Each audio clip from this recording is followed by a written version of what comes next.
मागील आठवड्यात झालेल्या गारपीट आणि वादळी पावसानंतर राज्यात आता उन्हाचा चटका वाढू लागलाय।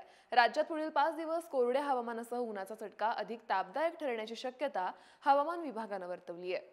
राज्यात पहाटेच्या तापमानातही काहीशी वाढ झालीय, त्यामुळे हवेतील गारवा सुद्धा कमी झालाय। तसंच राज्यभर दुपारी उन्हाचा चटका वाढलाय। उत्तर भारतात मागील 24 तासात अरुणाचल प्रदेशच्या बहुतांश भागात, तर जम्मू काश्मीर, लडाख, गिलगिट, मुझफ्फराबाद, हिमाचल प्रदेश आणि उत्तराखंडमध्ये पावसासह हिमवर्षा झाली। तसंच पुढील 3 दिवसात उत्तर भारतातील काही भागात पावसाचा आणि हिमवर्षाचा अंदाज हवामान विभागानं दिलाय। राज्यात सरासरी तापमानाचा पारा 34 अंशाच्या पार गेलाय, तर मागील 24 तासात सोलापूर जिल्ह्यात सर्वाधिक 36.8 अंश सेल्सिअस तापमानाची नोंद झाली आहे। पुढील 5 दिवस राज्यातील हवामान कोरडं राहून राज्यातील 1 ते 2 अंशानं कमाल तापमानात वाढ होण्याची शक्यता हवामान विभागानं व्यक्त केली आहे।